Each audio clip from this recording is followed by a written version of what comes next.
Hello Facebook. Right, impromptu little quick video because I wanted to speak about yesterday and about obviously I went live yesterday to speak about the excitement and the build up of what was going to happen with the two drop-in sessions. The start of Foxholes, which was obviously new.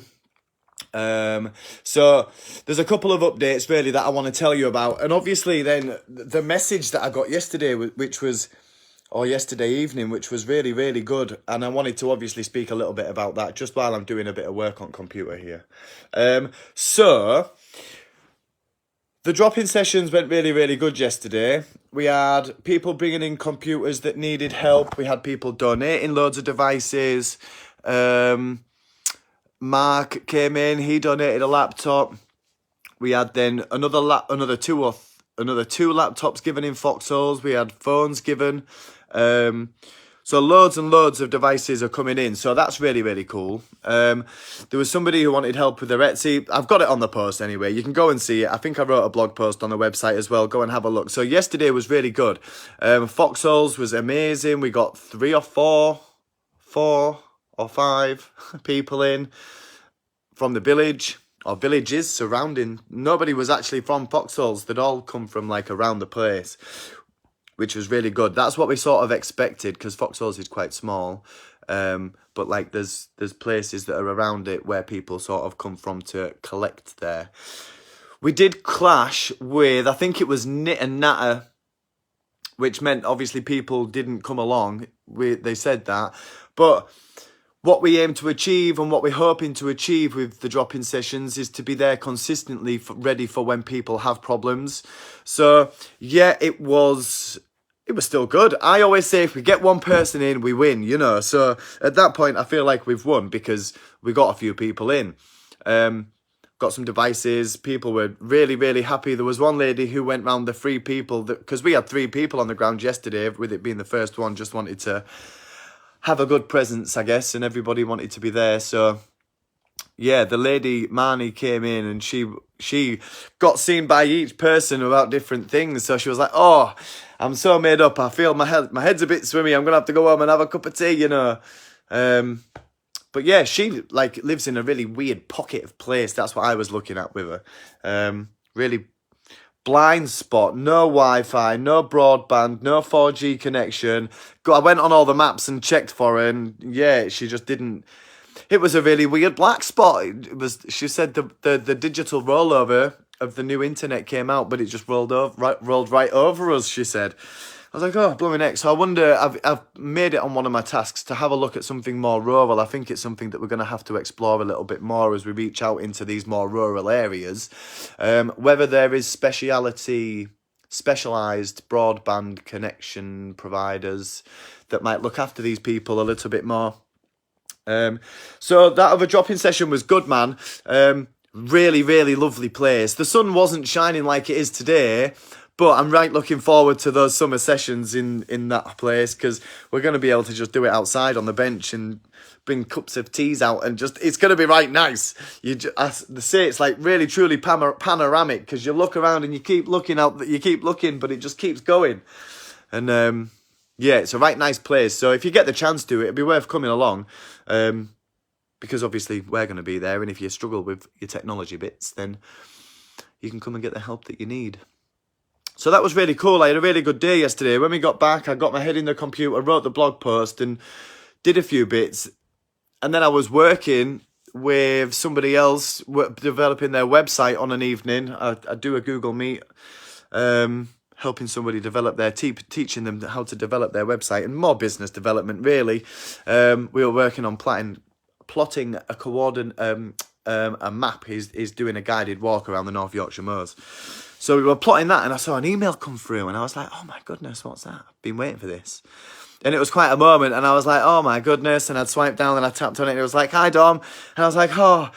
And a club organisation has been in touch letting us know that they have been accepted for some funding for a group of workshop sessions. We're trialling 5 workshop sessions where we come in, we're going to do a fact find, and then we're going to roll 4 weekly sessions out after that, tailored to them. So they've approached us, they came to us and said, love what you're doing. Come and have a chat with us. So we went and had a chat with them, sent them a proposal over. They've then gone and done an application for funding to get us in to help their members. So we can, it's really cool that's what sets us apart. And that's kind of why I made us a kick, because we now have that business element where we can put out invoices and we can obviously bill people for the sessions. So if your club wanted us to come in for 4 weeks, you could get some funding in that would fund it, that would pay for us to come in.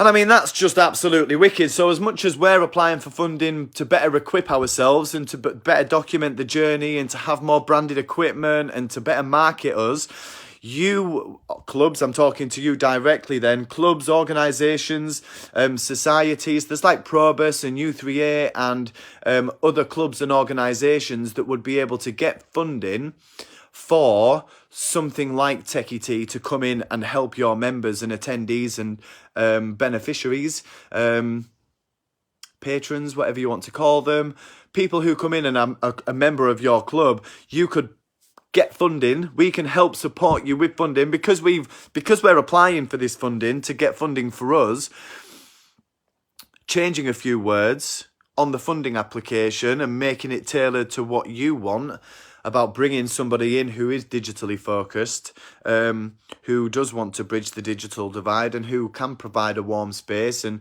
I mean, you don't even need to provide them a warm space. It's about the solutions that you're providing to your members at that point. So like, it is the technology-based, solutions, education-based, hands-on. That's where the workshops differ, right?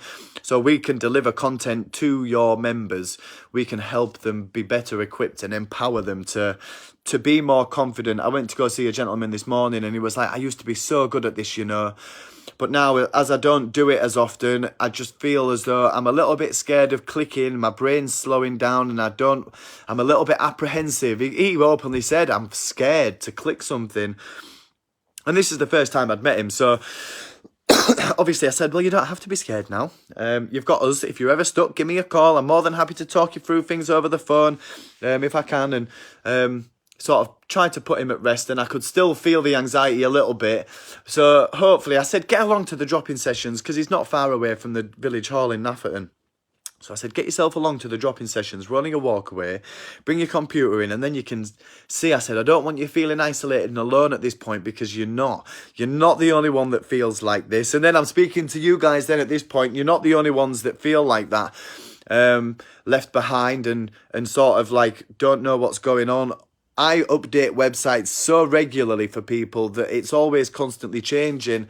And technology is always moving forward with 2-factor authentication and all these other different bits that get introduced without your permission. So like, as much as you might not want the extra hassle, it's sort of getting forced upon you, which I understand. So then having somebody on your side that understands where you're at, because I've been there before. Obviously, I've had to learn these new processes too, but it's more lucky for me that I find it interesting and I've got it on demand there in my brain, whereas these other people don't and struggle with that. So giving us then the chance to go into a club or into a room full of your members and help them, listen to them, let them feel heard, and then equip them with tools to better understand and use the technology that they've got, and have that funded so it's not coming out of your pocket is even better. So there are trusts and there are foundations and there are other than local government organisations that can help fund it. We can help support you in the funding application, and then the customers get what they need. So like, it's a win-win-win at that point. And for us to get now these people come to us and say, we've had the funding accepted, we need your DBS checks, we need your safeguarding policies, we need your data protection policies, and it's like bam, bam, bam, we can do that. Here it is. Then it's like, it's a win-win-win for everybody at that point. So if you are a manager or you are involved with a club, let us know if it's something that could interest you. Blooming heck, even if you've got if you're on the committee of a village hall and you want us in, you could pay for us to come in, or get us funded. So rather than then us paying the rent of the hall, we could then arrange funding for the year, which would secure us and that space for a year, you know. So it's a right good opportunity for a lot of people, these charities, the community projects and the other organisations that are out there, to take advantage of this. So I would encourage you to email us and to reach out to us and just let us know, so then we can obviously tailor. Because of what we do, we've got a lot of different offerings that can be tailored to a lot of different things and tick a lot of other boxes. So I feel as though there is no harm for you to reach out to us and say, listen, I've got a group of 10 people, we're all over 65, we do this, can you help us? And I say, yeah, and that you just never know where that conversation might take you. So to have those 5 sessions secured now is right reassuring for us to be able to roll this as a recommendation out, because we've seen firsthand that it works. So now it's getting the workshops working, which is good, and I'm confident that we'll be able to get the content and fill the 90 minutes with valuable things that people will be able to take home. So for us, it's now getting prepared for that. Get some notebooks maybe with Techy logo on, and some little take homes for people, some pens and whatnot. But I feel like at this point, it's all moving in very much in the right direction. We're not sprinting, we're not running too fast. It's reassuring that people are now getting the service and experience that they want with Techy. It's not from, or I feel like it's a joint project, and we're all sort of in it together. Like it's really good. So thank you to everybody at this point who has been involved and is still continuing to be involved, and maybe a message to those then at this point who are on the sidelines, who have maybe seen us popping around for a little while and have seen a couple of our videos and maybe think, oh, I like the look of what they're doing, or I wonder what they're doing. If there's a few more questions in there before you ever want to deal with us, then pop us a message. Me, Kat and Adam and Jenny are approachable. We've now got a couple of volunteers that are coming on board to make the extra bodies in the drop-in sessions a little bit easier. Like I said yesterday, I had that chance yesterday where I could take a step back and see the session running, just being itself. Like it was self-sufficient, and really was a pivotal moment for me then now to start thinking about other ways where I can then go back into business development mode when there are those extra bodies there to do the drop-in sessions. So it's really good, man. I'm really, really pleased with the way that it's moving. Thank you for taking the time to watch and engage. I know that there was a couple of people come in and out there, and I'll obviously share it into the groups that we're a member of in the surrounding areas. Drop-in sessions, this is where we're at. So like we're struggling now with where to go and what to do next. We've got Thursday to fill up with the drop-in sessions. We've got a spare slot on a Thursday, or 2 spare slots on a Thursday for drop-in sessions. Thinking maybe Malton. Hornsey has been in touch. Somewhere at the Freeport has been in touch for a drop-in session. And there are other various places that we could roll out drop-in sessions. You know, we're picking a few places, but then it's a question of time, resources, manpower, fuel, cost. There are multiple things, because the funding might come in, but it's a waiting game. So then we can put applications in and get it moving, but then at that point we want to be making progress. I'm one of these people that wants things yesterday, and I'm having to learn that patience is a virtue with these things. So yeah, it's an interesting journey, and I'm learning every day about different things. Loads of new services are pending. I need to get the website updated with the new services and what's going on. So we've got screen repair, battery replacement on mobiles and tablets and other things like that. We got RAM upgrades and data retrieval and battery replacements and device servicing, defragging, all things like that. We can do that now. But it's just, I need opportunity to tell people. So, like, that's where the business development comes in. A little bit of time to market what we're doing, tell people about who we are and where we want to go and what services that we can do, because they're there. Yeah.